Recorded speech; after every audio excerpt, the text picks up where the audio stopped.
Bab 136. Tertekan di pintu masuk. Setiap 6 bulan sekali, kasihan Meng Qing harus melewati siksaan mengerikan seperti itu setiap 6 bulan. Mengapa dia harus menanggung kengerian seperti itu? Jika ini terjadi lagi di masa depan, kau harus memberitahuku. Aku bisa membantumu. Aku tidak ingin kau menderita seperti ini. Sekarang aku ada di sini, kata Lin Feng kepada Meng Qing. Roh ularnya mampu menelan semua ki dingin.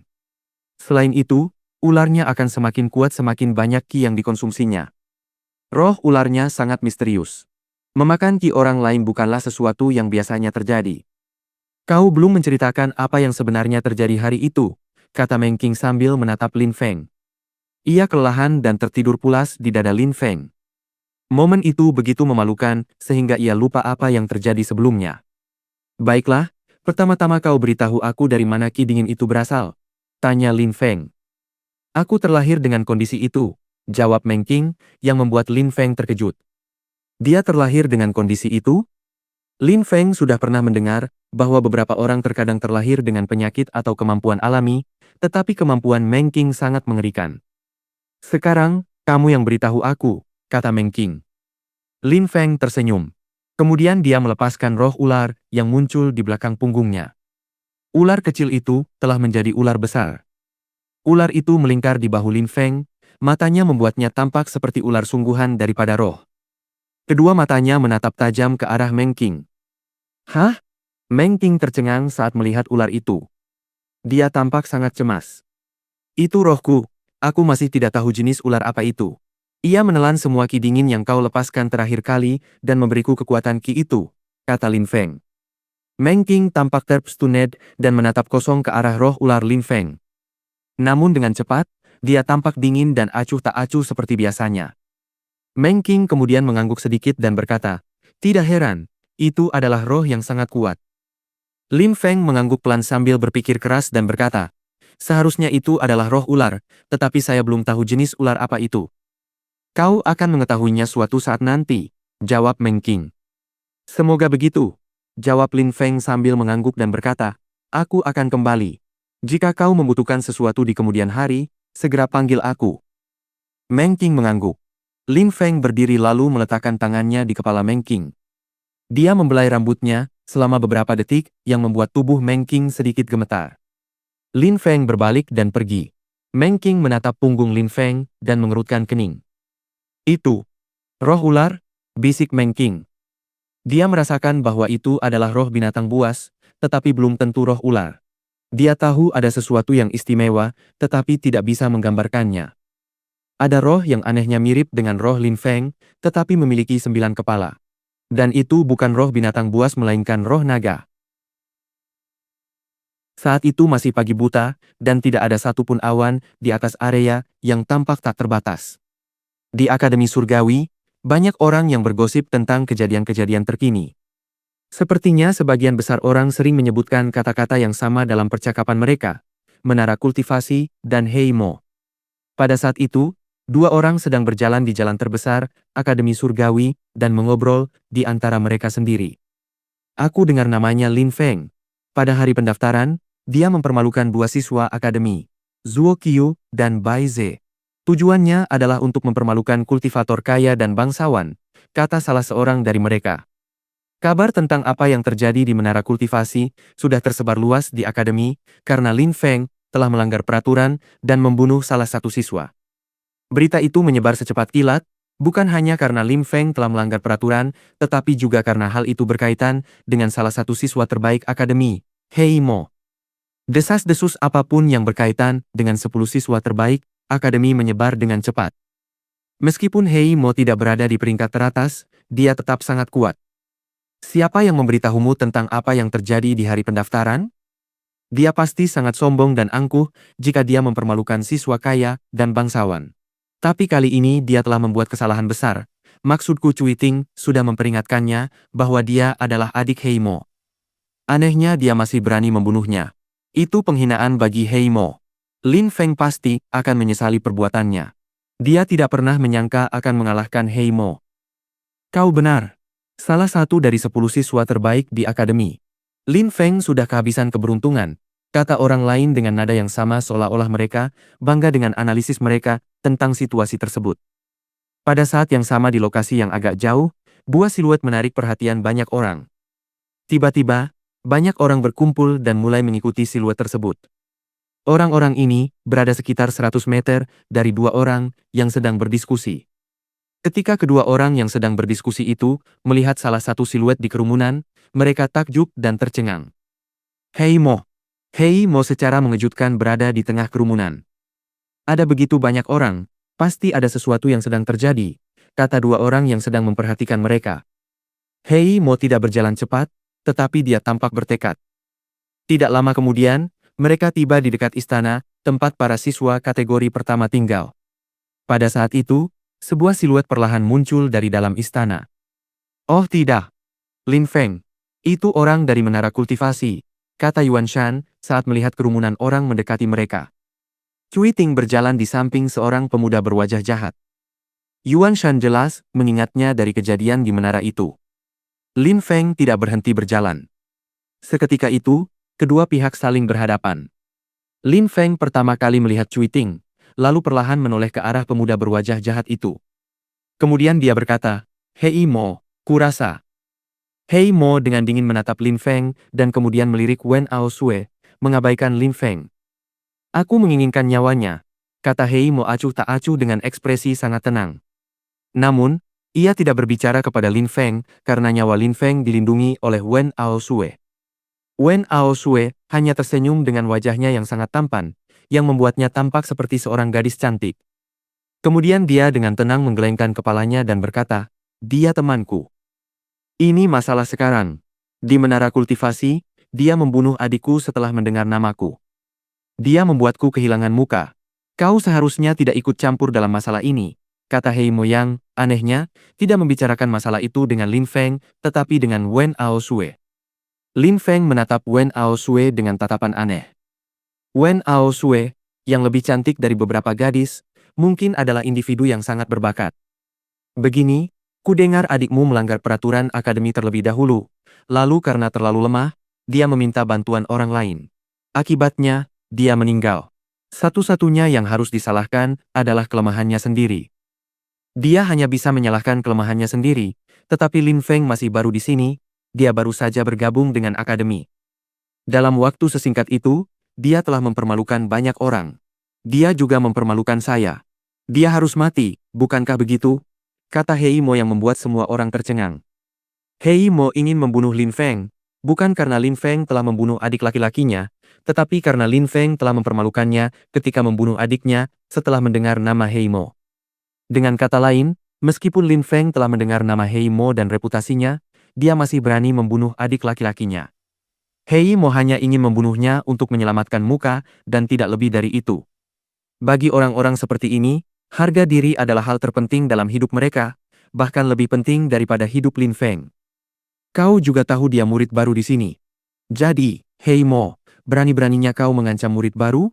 Tidakkah kau akan malu dan kehilangan muka?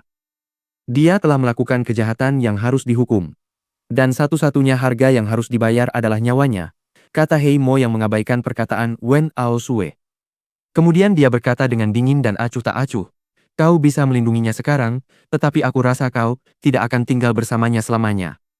Jika suatu saat kau tidak bersamanya, aku akan dengan mudah membunuhnya. Siapa yang bisa menghentikanku?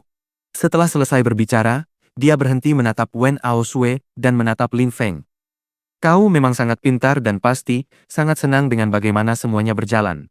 Kau anak kecil yang cerdas, tetapi pernahkah kau berpikir bahwa tindakanmu telah menyebabkan kematianmu sendiri?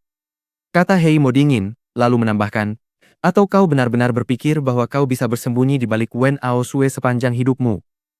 Sudah selesai bicara? Tanya Lin Feng dingin kepada Hei Mo ketika melihat yang terakhir tak kunjung berhenti bicara. Wajah Lin Feng tanpa ekspresi, seolah-olah salah satu dari 10 siswa terbaik akademi itu tidak mampu membuatnya merasa takut atau cemas.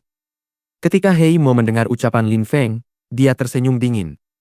Senyumnya setajam pisau. Kemudian dia berkata, aku sudah selesai bicara, sekarang apa? Bab 137. Tantangan hidup dan mati. Sekarang apa? Lin Feng mengangguk dan berkata dingin. Sekarang, Jika kau sudah selesai bicara, aku juga punya beberapa hal untuk kukatakan padamu. Adikmu itu sampah. Dia tidak punya perasaan pada siapapun. Dia mencoba mencuri ruang kultivasiku sehingga aku harus mengusirnya. Tetapi karena dia adikmu, dia pikir dia tak terkalahkan. Kemudian dia melanggar aturan akademi dan mengganggu temanku setiap hari selama 3 bulan dengan bantuanmu. Dia mempermalukannya dan menghambat latihannya. Apakah aku salah membunuhnya? Kata Lin Feng sambil menatap Heimo. Kau membunuhnya. Kau memang benar tapi... Kata Heimo yang ingin terus berbicara tetapi diinterupsi oleh Lin Feng. Kau sudah bilang sudah selesai bicara, jadi tolong diam. Hah? Kerumunan itu tercengang. Pria itu benar-benar agresif, dan tiba-tiba berani menyuruh Heimo untuk diam. Dia hanya berpikir dia bisa bersikap seperti ini karena Wen Aosue ada di sebelahnya. Heimo tercengang tetapi langsung berkata, baiklah, lanjutkan. Kau sendiri juga bilang, aku benar membunuhnya. Adikmu melanggar peraturan akademi, jelas itu karena kau mengizinkannya. Jadi karena kau mengizinkan adikmu mencoba mempermalukanku, kau secara tidak langsung menyebabkan aku kehilangan muka. Ketika dia ingin membunuhku, kau dengan senang hati memberikan dukungan. Jadi pertama kau membuatku kehilangan muka, dan kemudian kau marah, karena kau kehilangan muka ketika semuanya tidak berjalan sesuai rencana. Mungkinkah kau begitu bodoh, sehingga kau berpikir aku akan rela kehilangan muka di hadapanmu karena kau kuat? Kata Lin Feng dengan nada tegas yang membuat seluruh hadirin kembali tercengang. Benar sekali. Orang-orang seperti ini hanya bisa melihat sesuatu dari sudut pandang mereka sendiri, dan tidak bisa memahami sudut pandang orang lain. Sekalipun yang kau katakan itu benar, lalu apa? Tanya Heimo dengan nada acuh tak acuh. Lalu kenapa? Aku sudah bertemu banyak orang yang menganggap diri mereka lebih tinggi dari orang lain. Aku selalu menunjukkan kepada mereka betapa bodoh dan konyolnya mereka, kata Lin Feng dingin. Kemudian dia melanjutkan, kau pasti berpikir aku hanya mengatakan ini karena Wen Aosue ada di sini. Namun, terlepas dari apakah Wen Aosue ada di sini atau tidak, kau tidak memiliki kekuatan yang cukup untuk membunuhku. Jangan coba-coba membantah apa yang kukatakan. Kau bebas mencoba membunuhku kapan saja, dan kau akan lihat apa yang terjadi ketika kau mencoba membunuhku. Seperti yang kau katakan, ketika seseorang melakukan kejahatan pasti ada hukumannya, dan terkadang harganya adalah nyawamu, kata Lin Feng dengan nada yang sangat mengancam.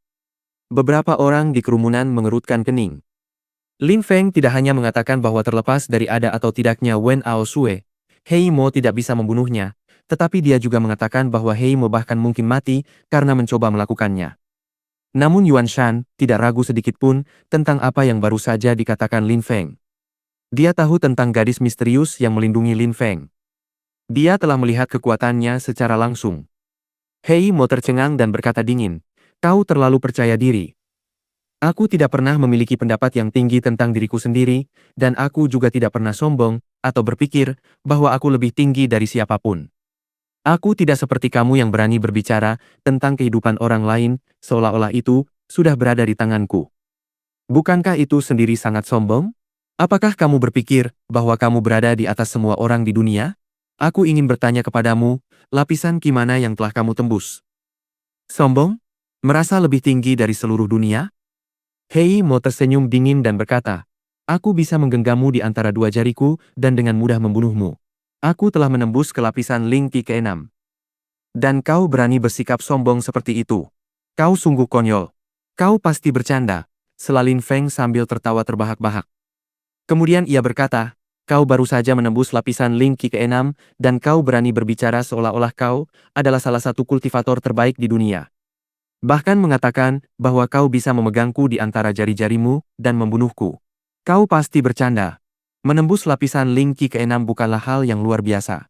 Sungguh konyol. Dunia ini sangat luas, ada jutaan dan jutaan orang jenius. Dan kau berani berbicara tentang dirimu sendiri, seolah-olah kau istimewa, dan orang lain lebih rendah darimu. Aku ingin memberitahumu sesuatu. Kau hanyalah seekor tikus kecil yang hanya bisa melihat 1 inci. Kata-kata yang sangat bermakna. Sungguh argumen yang tajam. Beberapa orang di kerumunan berkata sambil memandang Heimo yang sedang dilecehkan secara verbal oleh Lin Feng. Heimo memang baru mencapai lapisan Ling Qi ke-6, yang di dunia luar tidak dianggap sebagai kultivator yang sangat kuat, tetapi di akademi, tidak ada yang berani memprovokasinya. Hampir tidak ada yang bisa mengalahkannya. Bahkan beberapa siswa lapisan Qi ke-7 pun tidak mau melawannya. Namun, mengatakan bahwa lapisan Ling Qi ke-6 sudah sangat tinggi dalam jalur kultivasi jelas merupakan sebuah pernyataan yang berlebihan. Hatinya seburuk kepribadiannya. Lin Feng berhenti sejenak dan melanjutkan. Tentu saja, kau mungkin berpikir bahwa kau luar biasa karena kau termasuk di antara 10 siswa terbaik akademi, tetapi kau hanyalah orang kecil yang tidak berarti di dunia kultivasi. Jadi sekarang aku ingin bertanya, dalam 3 bulan ke depan aku ingin menantangmu untuk bertarung hidup dan mati, apakah kau berani menerimanya? Kata Lin Feng. Seluruh hadirin tercengang. Lin Feng benar-benar berani menantang salah satu dari 10 siswa terbaik akademi, Hei Mo. Dia bahkan berani menantangnya dalam pertarungan hidup dan mati. Lin Feng baru saja bergabung dengan akademi, dia tidak tahu apa yang sedang dia lakukan. Dia jelas tidak tahu seberapa kuat Hei Mo sebenarnya. Anak kecil itu sedang mendatangkan kehancuran bagi dirinya sendiri. Dia sudah gila. Kerumunan orang memberikan berbagai komentar tentang Lin Feng. Tak seorang pun percaya bahwa Lin Feng bisa menang. Mereka semua berpikir bahwa dia bertindak gegabah dan telah kehilangan akal sehatnya. Bahkan teman-teman Lin Feng pun tercengang dan tidak percaya dengan apa yang baru saja dikatakannya. Mereka tahu bahwa Lin Feng kuat, tetapi dia pasti tidak akan pernah bisa mengalahkan Hei Mo. Itu gila. Wen Ao Sue menatap Lin Feng. Terlihat jelas dari raut wajahnya bahwa dia tidak yakin Lin Feng bisa memenangkan pertempuran. Tentu saja, Lin Feng mempermalukan Hei Mo dengan menantangnya. Seorang siswa yang baru bergabung dengan akademi telah mempermalukan saudaranya, mempermalukannya beberapa kali, dan kemudian menantangnya untuk bertarung hidup dan mati. Dia benar-benar kehilangan muka. Hei Mo yakin bahwa semua yang terjadi pada akhirnya akan menyebar ke seluruh akademi, dan dia tahu bahwa siswa peringkat lainnya akan segera mendengarnya. Pada saat itu, wajah jahat Hei Mo tampak semakin jahat dan menyeramkan. Matanya dipenuhi kobaran api. Dia tampak sangat menakutkan. Apakah kau pikir kau sudah benar-benar kehilangan muka? Tanya Lin Feng sambil tersenyum. Kemudian dia berkata, kau kehilangan muka lagi, tapi bagaimana denganku? Apalagi kau membawa begitu banyak orang bersamamu. Tidakkah kau pernah berpikir bahwa aku juga akan kehilangan muka? Jadi, kau tidak perlu menatapku seperti itu. Jika kau ingin mendapatkan kembali reputasimu, aku akan menemuimu dalam 3 bulan. Tunjukkan pada semua orang bahwa kau, Hei Mo, mampu bersikap sombong karena kau benar-benar seorang kultivator yang luar biasa. Hei Mo tampak marah, dia menatap Lin Feng dan berkata, dalam 3 bulan, kau akan mengerti betapa menyedihkan dan hina dirimu sebenarnya. Setelah selesai berbicara, Hei Mo berbalik dan pergi. Seluruh hadirin tercengang. Hei Mo telah menerima tantangan itu. 3 bulan kemudian, dia akan membuat Lin Feng menyesali tantangan itu selamanya. Kerumunan itu pertama-tama melihat punggung Hei Mo di kejauhan, lalu kembali menatap Lin Feng. Mereka sangat bersemangat dan tak sabar untuk menyaksikan pertarungan itu. Bagaimana mungkin Lin Feng menantangnya untuk bertarung seperti itu? Kekuatan apa yang diandalkannya sehingga berani menantangnya dalam pertarungan hidup dan mati? Dalam waktu 3 bulan, Hei Mo akan jauh lebih kuat dan akan mendapatkan kembali harga dirinya yang hilang. 3 bulan akan berlalu dengan sangat cepat. Itu bukanlah waktu yang lama dalam dunia kultivasi. Ayo pergi, kata Lin Feng sambil menatap teman-temannya. Mereka kemudian mulai berjalan menuju pintu keluar akademi. Wen Ao Sue menatap Lin Feng dan berkata, Hei Mo berada di puncak lapisan Ling Qi ke-6. Bahkan beberapa siswa lapisan Ling Qi ke-7 pun tidak berani menantangnya bertarung. Hampir tidak ada seorang pun di akademi yang bisa mengalahkannya. Dan kau berada di level berapa? Lapisan Ling Qi ke-4 atau ke-5. Kau tidak akan pernah bisa mengalahkannya. Selain itu, Hei Mo berada di puncak lapisan Ling Qi ke-6 dan akan segera mencapai terobosan.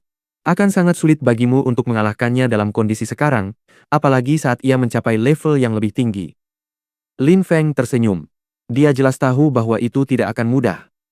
Kemudian dia berkata dengan nada acuh tak acuh, aku perlu segera menjadi lebih kuat dari siapapun. Wen Ao Sue mengangguk. Dia sebenarnya tidak mengerti maksud Lin Feng. Apa hubungannya dengan Hei Mo?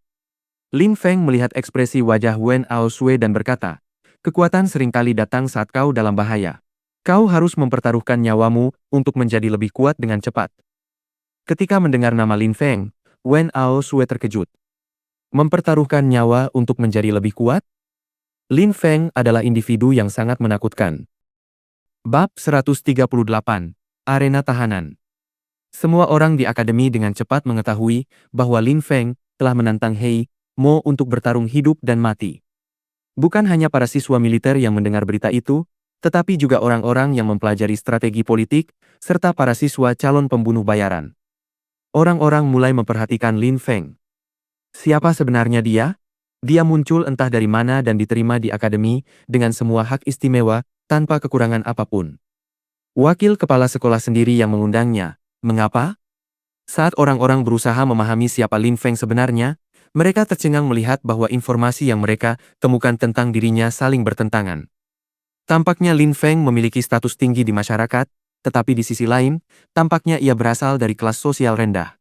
Dan begitulah semua informasi yang dapat ditemukan. Ada banyak kontradiksi mengenai dirinya, seolah-olah ia telah diciptakan secara artifisial dan seolah-olah seseorang mencoba membingungkan semua orang tentang identitas aslinya. Jika itu benar-benar akibat dari tindakan eksternal seseorang, itu akan benar-benar menakutkan. Itu sama saja dengan mendelegasikan semua kekuasaan kepada Lin Feng. Namun Lin Feng tidak tahu apapun tentang hal-hal yang sedang terjadi ini. Yuan Shan dan Wen Aosue tidak berada di akademi. Pada saat itu, terbentang tembok besar di hadapan mereka. Tembok besar itu mengelilingi sebuah kota kecil. Itu adalah kota kecil di dalam kota kekaisaran. Dinding di depan mata mereka begitu lebar, sehingga mereka mendapat kesan bahwa dinding itu tak berujung. Ayo masuk ke dalam, kata Wen Aosue kepada yang lain. Mereka mulai berjalan menuju gerbang besar kota kecil itu. Silakan kami pergi, kata Wen Aosue sambil menyerahkan batu kesucian kepada penjaga pintu masuk. Anehnya, itu adalah batu kesucian dengan kualitas sedang. Selain itu, Lin Feng menyadari bahwa bukan hanya Wen Aosue yang harus membayar pajak, tetapi semua orang yang ingin masuk. Dengan sangat cepat, lautan wajah muncul di hadapan Lin Feng dan yang lainnya. Pasar yang penuh warna itu sangat luas dan ramai. Apa ini? Pupil mata Lin Feng menyempit. Pemandangan itu mengingatkan Lin Feng pada pasar barang antik. Ini adalah bagian tersibuk dari kota kekaisaran. Apapun yang kau butuhkan atau apapun yang ingin kau lakukan, kau bisa datang ke sini dan kau akan menemukannya. Segala sesuatu mungkin terjadi di sini, jelas Wen Aosue kepada Lin Feng. Liu Fei, yang berdiri di sebelah Lin Feng, tampak bersemangat dan berkata, "Aku sudah pernah mendengar tentang tempat itu, tetapi aku belum pernah datang ke sini sebelumnya. Tampaknya tempat ini bahkan lebih ramai daripada yang kubayangkan. Tidak heran kota kekaisaran begitu kaya, sekarang aku mengerti alasannya." Lin Feng mengangguk dan Wen Aosue tersenyum. "Lin Feng, kau bisa menemukan banyak wanita cantik di sini yang bisa kau ajak bersenang-senang," kata Wen Aosue sambil tersenyum. Lin Feng terkejut dan Liu Fei tampak marah. Tatapan Liu Fei membuat Lin Feng merinding. Dia mencoba tersenyum, tetapi terlihat sangat canggung. Mengapa Wen Aosue mengatakan hal seperti itu? Lagi pula, kau bisa datang ke distrik ini dengan sangat mudah asalkan kau memiliki cukup batu kesucian. Kau bisa membeli senjata dan bahkan orang, misalnya kau bisa mendapatkan perawan suci di sini serta Buddha. Kau juga bisa menemukan beberapa keterampilan bela diri dan teknik kelincahan yang sangat berharga, kata Wen Aosue. Lin Feng tercengang. Senjata, wanita, budak, keterampilan dan teknik. Tak seorang pun bisa menahan godaan untuk mendapatkan hal-hal tersebut. Tak heran tempat ini begitu ramai. Jadi, selama seseorang memiliki cukup batu kesucian, mereka bisa mendapatkan hampir semua yang mereka inginkan di sini. Tidak ada yang tidak dijual di sini. Kita seharusnya sering datang ke distrik pasar, pikir Lin Feng. Di antara hal-hal yang Wen Aosue sebutkan, Lin Feng tertarik pada banyak di antaranya. Sebagai contoh, Buddha. Tentu saja, seorang kultivator sejati tidak akan pergi ke tempat pertama yang kusebutkan, tempat di mana kau bisa menikmati wanita. Hanya orang kaya namun bejat dan sesat yang pergi ke tempat seperti itu. Kultivator sejati pergi ke distrik lain. Salah satunya adalah distrik pasar, dan yang lainnya adalah tempat yang selalu dikunjungi oleh para siswa militer akademi kita, kata Wen Aosue lalu berhenti membuat Lin Feng penasaran. Distrik mana? Tanya Lin Feng yang jelas-jelas sangat penasaran. Tempat mana yang selalu dikunjungi oleh para siswa militer dari akademi? Suatu tempat yang penuh dengan orang, yang seringkali merupakan tempat mengerikan di mana pikiran seseorang tidak dapat tenang. Tetapi tempat seperti itu adalah tempat untuk berlatih dan mendapatkan pengalaman. Itu adalah arena pertempuran. Kau sedang membicarakan Prisoner Arena. Tiba-tiba Liu Fei berkata. Memang benar, itu adalah arena tahanan. Tempat itu sangat gila sehingga bahkan beberapa siswa militer akademi kita pun tidak berani pergi ke sana, kata Wen Aosue, lalu menambahkan, Lin Feng, tempat itu akan sangat cocok untukmu. Jika kau ingin cepat menjadi lebih kuat, maka inilah tempat yang tepat untuk kau tuju. Arena tahanan, bisik Lin Feng. Kemudian dia bertanya, tempat seperti apa arena tahanan itu? Arena tahanan? Yah, kau harus pergi dan melihatnya sendiri, kata Wen Aosue sambil tertawa. Mereka segera mulai berjalan. Lin Feng sangat penasaran, seperti apa arena pertempuran itu. Pasar itu seperti kota di dalam kota. Luasnya sangat besar, dan tak ada ujungnya. Mereka berjalan cepat, tetapi bahkan setelah setengah jam berlalu, mereka masih belum sampai ke arena tahanan. Namun pada saat itu Lin Feng mendengar banyak suara. Tiba-tiba, di depannya, ada kerumunan besar orang. Dia hanya bisa melihat punggung mereka, tetapi tidak bisa melihat apa yang mereka lihat. Lin Feng dan teman-temannya mulai mendekat untuk melihat apa yang sedang terjadi. Suara-suara itu semakin keras. Tempat itu sangat besar dan berbentuk seperti cincin. Sangat raksasa. Di tengah stadion berbentuk cincin raksasa itu, terdapat banyak kawah yang berbeda. Semuanya memiliki tangga untuk turun atau naik kembali. Lin Feng, ini adalah arena tahanan. Seperti yang kau lihat, ada ratusan ribu orang di dalam arena ini. Beginilah keadaannya setiap hari, sepanjang hari, kata Wen Aosue sambil menunjuk ke lautan manusia. Ratusan ribu orang, kata Lin Feng takjub. Itu jumlah yang sangat besar. Selain itu, seperti itu setiap hari. Itu hampir mencekam dan benar-benar sulit dibayangkan. Mereka kemudian menuruni tangga dan memandang kerumunan orang di kejauhan. Kawah itu sangat dalam sehingga tampak seperti jurang dan ada banyak platform untuk mengamati pemandangan. Di tengah ngarai itu, terdapat sebuah sangkar perak besar yang penuh dengan siluet. Para tahanan. Lin Feng perlahan-lahan mengerti mengapa tempat itu disebut arena tahanan. Itu mengingatkannya pada dunia sebelumnya di Roma kuno, di mana para bangsawan biasa menyaksikan Buddha dan binatang buas bertarung di Koloseum. Namun pemandangan di depan mata Lin Feng saat itu jauh lebih mengesankan. Itu membuatnya merinding dari ujung kepala hingga ujung kaki, seolah jiwanya bergetar karena kegembiraan. Di dalam sangkar itu, terjadi pertempuran setiap hari. Entah seorang kultivator melawan binatang buas, atau seorang kultivator melawan kultivator lain. Dan satu-satunya cara untuk dibebaskan adalah dengan membunuh lawan selama pertempuran, kata Wen Aosue kepada Lin Feng. Itu adalah premis yang menakutkan. Tidak heran beberapa orang memilih untuk menjauhi tempat ini. Setiap pertempuran selalu mengakibatkan kematian seorang kultivator atau seekor binatang buas. Setiap tahun, beberapa siswa akademi kami meninggal di sini. Jumlah mayat selalu bertambah, kata Wen Aosue sambil menatap sangkar raksasa itu. Kemudian dia perlahan berkata, hanya kultivator terkuat dan paling berani yang berani masuk ke sana. Mereka adalah petarung sejati. Karena di dalam sangkar itu, kondisinya sama seperti di medan perang sungguhan. Bab 139. Budak Pertanian. Di tengah sangkar itu, para pemenang hidup dan para pecundang mati. Memang benar-benar seperti berada di medan perang. Di benua Sembilan Awan, para kultivator dihormati dan dikagumi. Para kultivator sangat serius dalam berlatih kultivasi, karena itu adalah jalan hidup. Itulah mengapa mereka tidak ragu mempertaruhkan nyawa untuk meningkatkan kemampuan kultivasi mereka. Jalan kultivasi penuh dengan tantangan pribadi dan tekad adalah kunci keberhasilan. Apa saja peraturan di arena tahanan? Tanya Lin Feng. Orang yang bertanggung jawab atas sangkar tersebut menentukan siapa yang akan bertarung melawan siapa. Tentu saja, dia selalu memasangkan orang-orang dengan kultivator lain atau binatang buas dengan level yang sama. Jika tidak, pertarungan akan menjadi pembantaian yang sia-sia, jelas Wen Aosue.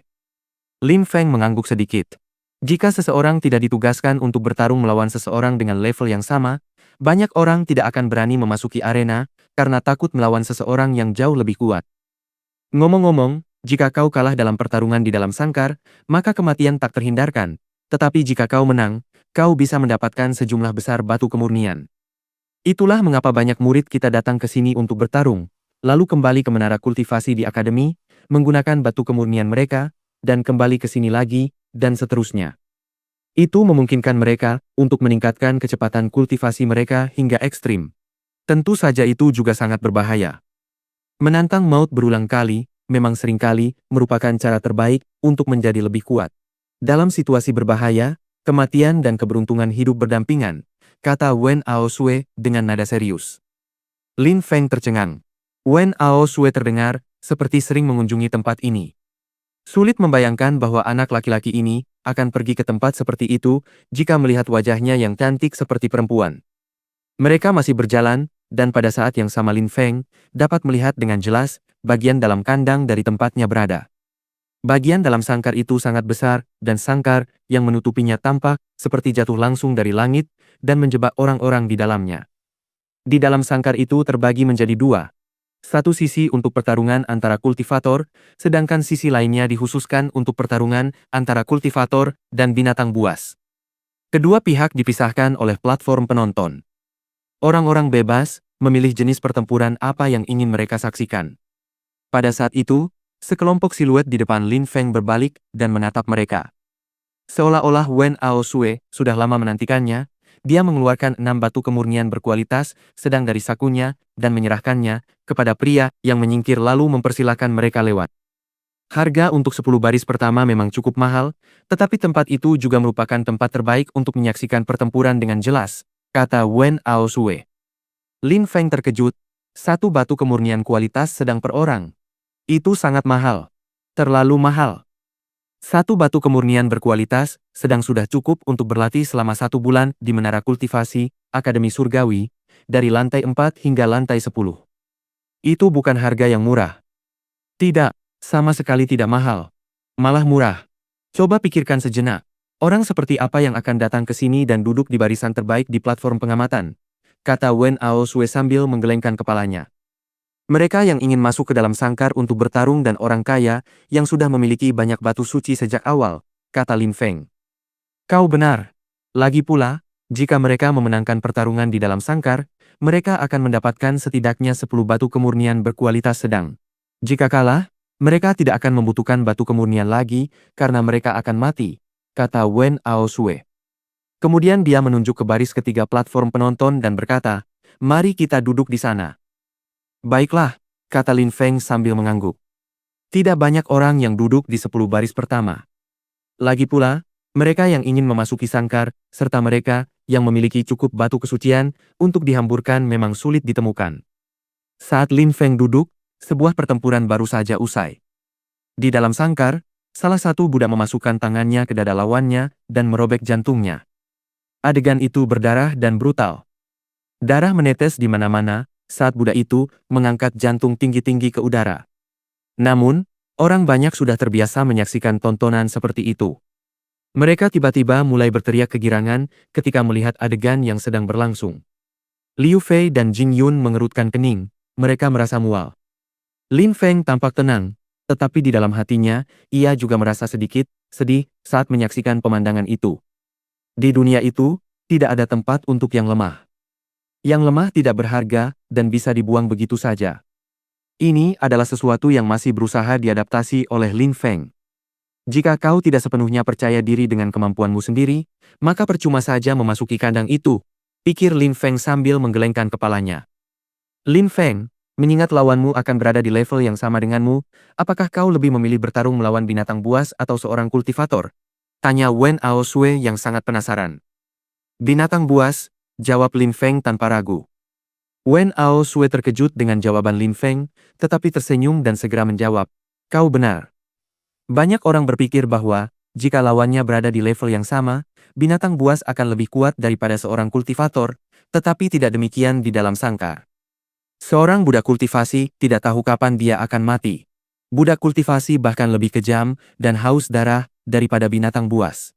Mereka bahkan lebih menakutkan daripada monster dalam mimpi buruk. Terkadang, Anda mungkin berpikir bahwa Anda lebih kuat dari lawan Anda, tetapi di dalam ring, situasinya berbeda. Anda mungkin berpikir bahwa Anda lebih kuat, tetapi Anda belum tentu menjadi orang terakhir yang bertahan hingga akhir. Demi bertahan hidup, sebagian orang siap melakukan apa saja. Lin Feng menggelengkan kepalanya dan berkata, "Kau benar, tetapi pilihanku untuk melawan binatang buas yang ganas tidak ada hubungannya dengan itu." "Apa? Benarkah?" tanya Wen Aosue dengan sangat terkejut. "Benarkah?" jawab Lin Feng, lalu menambahkan, "Budak kultivasi mungkin memang budak. Tetapi bagaimanapun juga, mereka tetaplah manusia yang berhak atas hak asasi manusia, dan bagiku mereka tetaplah orang-orang tak bersalah yang tidak memprovokasiku." Wen Aosue terkejut dengan jawaban Lin Feng dan memasang ekspresi aneh di wajahnya. "Kau pikir para budak kultivasi itu sangat kejam dan tak berperasaan? Tetapi jika mereka membunuh orang-orang yang memasuki sangkar, itu hanya karena nyawa mereka benar-benar terancam. Dan yang terburuk adalah mereka yang memasuki sangkar dan bertarung sampai mati dengan para budak kultivasi itu hanya demi beberapa batu kesucian. Sejauh yang ku tahu, aku tidak akan bisa membunuh siapapun jika aku tidak membenci mereka karena sesuatu yang telah mereka lakukan padaku atau teman-temanku. Kalau tidak, aku akan memiliki hati nurani yang sangat bersalah." Lin Feng tidak berpikir bahwa dia adalah orang baik atau bahwa dia bisa menyelamatkan dunia sendirian, tetapi ada nilai-nilai dan prinsip-prinsip moral tertentu yang terukir di hatinya, dan dia akan hidup sesuai dengan itu. Di jalan kultivasi, Lin Feng berpikir kebajikan sama pentingnya dengan tekad.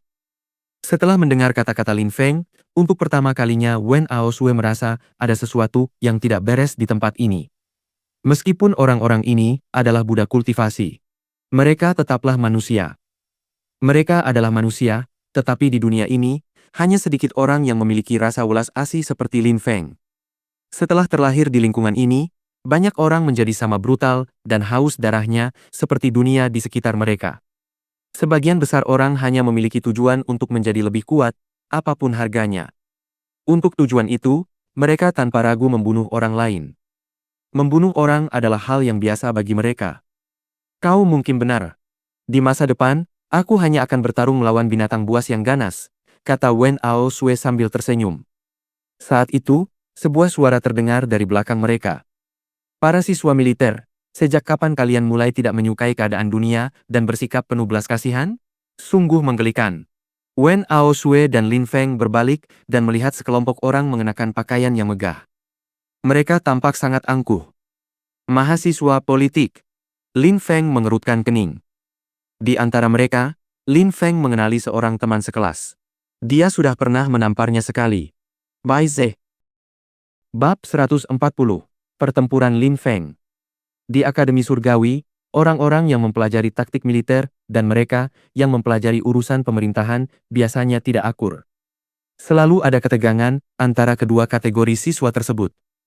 Tidak hanya mahasiswa militer yang suka datang ke arena tahanan, mahasiswa politik juga suka datang dan menonton pertarungan. Tetapi mereka umumnya lebih suka menghabiskan waktu di distrik pasar untuk mendapatkan barang-barang berharga yang dijual. Banyak orang suka datang ke arena tahanan karena tempat ini memberikan wawasan tentang pertempuran, namun biasanya dibutuhkan keberanian. Ketika para siswa militer bergabung dalam pertempuran di area tahanan, mereka dapat meningkatkan kemampuan mereka sebagai pejuang dan memperoleh wawasan tentang jalan pencerahan. Mereka harus berani, karena itu merupakan tantangan besar bagi keberanian mereka. Namun, mereka yang mempelajari urusan politik tidak membutuhkan keterampilan ini. Mereka tidak berdarah panas dan seringkali lebih suka bekerja di balik layar. Bagi mereka yang mempelajari urusan politik, para mahasiswa militer yang terlibat dalam pertempuran di arena tahanan hanyalah orang-orang bodoh dan kasar. Mempertaruhkan nyawa mereka demi beberapa batu kesucian adalah hal yang bodoh. Mereka mungkin semua berasal dari keluarga miskin dan tidak penting. Para mahasiswa ilmu politik senang datang ke arena tahanan untuk menyaksikan pertempuran, terutama ketika mahasiswa militer terlibat. Para mahasiswa ilmu politik menjadi sangat bersemangat setiap kali mereka melihat seorang mahasiswa militer dimangsa oleh binatang buas atau dibunuh oleh seorang budak kultivasi. "Kau Lin Feng kan? Alasan kau datang ke sini adalah karena kau ingin menjadi lebih kuat setelah menantang Hei Mo, benar?" kata seorang pemuda berpakaian kuning yang duduk di sebelah Bai Ze, lalu menambahkan, "Kau tidak boleh terbunuh oleh binatang buas sebelum pertarunganmu melawan Hei Mo. Kami semua terlalu tidak sabar dan bersemangat untuk melihatmu mempermalukan diri sendiri." Lin Feng melirik Bai Ze. Orang-orang ini jelas tahu siapa Lin Feng karena Bai Ze. Namun, Lin Feng tidak mengenal siapapun di antara mereka. Oleh karena itu, Lin Feng melirik pemuda berbaju kuning itu, lalu berbalik dan melihat ke arah sangkar. Dengan orang-orang seperti itu, reaksi terbaik adalah mengabaikan mereka dan melanjutkan seolah-olah mereka tidak ada. Para kultivator kaya dan bangsawan itu sombong dan menganggap diri mereka lebih tinggi dari orang lain. Ketika mereka mengatakan sesuatu, orang-orang akan selalu mendengarkan mereka atau setidaknya tidak mengabaikan mereka. Fakta bahwa Lin Feng mengabaikannya membuat pemuda berbaju kuning itu marah. Dia tercengang. Senyum yang ada di wajahnya perlahan berubah menjadi ekspresi jahat. Kemudian dia berkata dengan dingin dan cukup keras sehingga semua orang bisa mendengarnya. Apakah kau tuli? Tidak bisakah kau mendengar apa yang kukatakan? Tetapi seperti sebelumnya, Lin Feng mengabaikannya. Aku yang bertanya padamu. Lin Feng terus mengabaikannya. Pemuda berbaju kuning itu diliputi amarah karena malu telah menarik perhatian orang. Energi dingin terpancar dari tubuhnya. Berisik sekali, kata Wen Aosue sambil menggaruk kepalanya. Kemudian dia berbalik dan berteriak pada pemuda itu. Apakah kau sadar bahwa kau seperti anjing yang menggonggong berisik? Pemuda berbaju kuning itu terkejut. Jantungnya berdebar kencang di dadanya. Biasanya, dialah yang menghina orang lain dengan menyebut mereka anjing, bukan sebaliknya. Atau kau menggonggong seperti ini karena kau memang anak seekor anjing, tambah Wen Aosue dengan nada sangat tegas. Dia berani menantang Heimo. Apa kau pikir kau lebih kuat dari Heimo? Apa yang kau rencanakan? Tanya pemuda berbaju kuning dengan ekspresi jahat di matanya. Dia menatap Wen Aosue dengan tajam dan penuh niat membunuh, lalu berkata, seekor anjing? Apa kau tahu siapa yang kau provokasi sekarang? Wen Aosue tetap diam dan berbalik tanpa memandang pemuda itu. Kemudian dia duduk dengan nyaman di kursinya dan berkata dengan nada dingin, jangan berpikir bahwa karena nama keluargamu Yu, kau bisa bersikap arogan kepada siapapun yang kau inginkan. Sekalipun keluargamu Yu, kau tetaplah seekor anjing. Dan mencoba memamerkan kekuatanmu di sini, hanya akan menjadi tindakan yang menyedihkan dan menggelikan. Wen Aosue tetap tenang saat mengucapkan kata-kata itu. Pemuda berbaju kuning itu tercengang. Bagaimana Wen Aosue tahu nama keluarganya adalah Yu? Selain itu, dia tahu namanya Yu dan masih tidak ragu untuk mempermalukannya di depan umum. Ketika Liu Fei mendengar bahwa nama keluarganya adalah Yu, dia berbalik dan menatapnya. Kemudian, dia segera menatap Wen Aosue lagi. Klan Yu sangatlah kuat di dalam kota kekaisaran dan dipuja oleh banyak orang. Meskipun Wen Aosue mengetahui namanya, dia tetap tidak peduli. Sepertinya Wen Aosue bukanlah lawan yang mudah dihadapi. Yu, pikir Lin Feng. Lin Feng sudah pernah mendengar nama keluarga itu, dan bukan hanya sekali. Di negeri Sui Yu, klan dan sekte terkuat adalah klan kekaisaran, kemudian klan Yu, sekte Wan Shou, sekte Hao Yu, sekte Yunhai, desa Gunung Es dan Salju, dan sekte Luoxia. Kedelapan kelompok orang ini berpengaruh di seluruh negeri dan dikenal sangat kuat. Sejak sekte Yunhai dihancurkan, hanya tersisa 7 kelompok. Di antaranya 4 kekuatan berpengaruh berada di kota kekaisaran. Menariknya, pemuda berbaju kuning itu kemungkinan besar adalah anggota klan Yu. Namun pada saat itu, suara raungan binatang buas yang ganas membangunkan Lin Feng dari lamunannya. Kemudian, seorang lelaki tua masuk ke dalam kandang. Binatang buas, kadal. Kerumunan sangat antusias. Kadal itu memiliki pertahanan yang sangat kuat, tetapi juga lincah seperti harimau. Ia sangat kuat.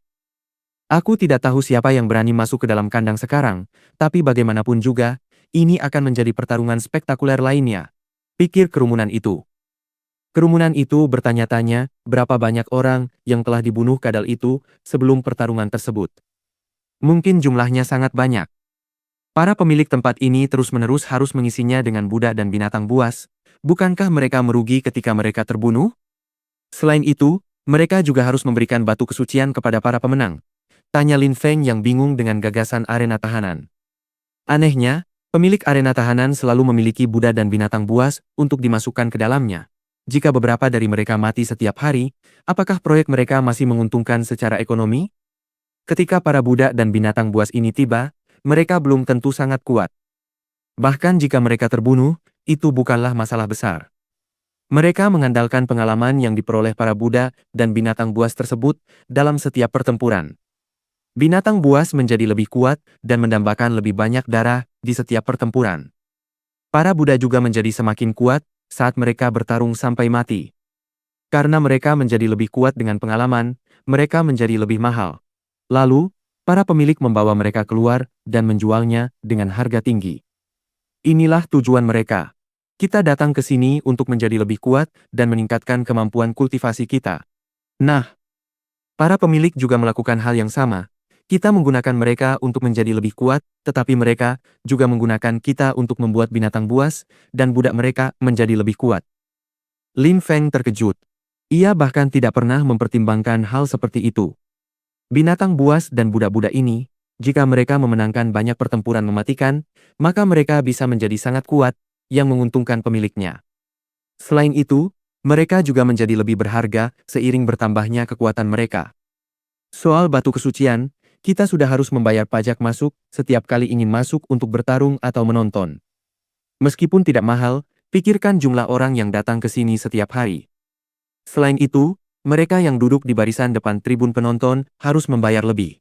Bayangkan berapa banyak uang yang mereka hasilkan setiap hari dari tiket masuk tribun penonton, jelas Wen Aosue kepada Lin Feng. Lin Feng tersenyum dan menggelengkan kepalanya. Lin Feng baru saja mengambil kesimpulan terlalu cepat. Dia mengabaikan fakta bahwa setiap orang harus membayar sesuatu ketika masuk ke arena. Pada saat itu, lelaki tua itu mengumumkan, "Kadal, binatang tingkat Ling keempat. 28 kemenangan." Semua orang menghela napas takjub ketika mendengar ucapan lelaki tua itu. Kadal itu menakutkan. Kadal itu sudah membunuh begitu banyak orang. Itu berarti 20 batu kesucian berkualitas, sedang untuk seseorang yang berada di lapisan Ling Qi keempat atau lebih tinggi. Dan 100 batu kesucian berkualitas, sedang untuk seseorang yang berada di bawah lapisan Ling Qi keempat, lanjut lelaki tua itu. 20 batu kemurnian kualitas sedang. Itu banyak sekali, pikir Lin Feng. 20 batu kemurnian kualitas sedang setara dengan 2000 batu kemurnian kualitas rendah. Itu cukup untuk berlatih di lantai 4 menara kultivasi selama 2 tahun. 2 tahun di menara kultivasi, betapa dahsyatnya kekuatan yang bisa didapatkan seseorang hanya dengan 2 tahun di dalam menara. Tapi mempertaruhkan nyawa demi menjadi kaya juga menakutkan, pikir Lin Feng. Lin Feng menyadari bahwa sekte Yunhai sebenarnya cukup miskin. Pemilik arena tahanan memiliki begitu banyak batu kesucian hingga membuat kita takjub. 20 batu kesucian berkualitas sedang sudah cukup untuk membeli seorang budak yang kuat, keterampilan bela diri yang sangat baik, atau teknik kelincahan. Ketika Lin Feng menyadari hal itu, dia berdiri tanpa ragu dan berkata dengan acuh tak acuh, "Aku akan ikut serta dalam pertempuran berikutnya." Bersambung.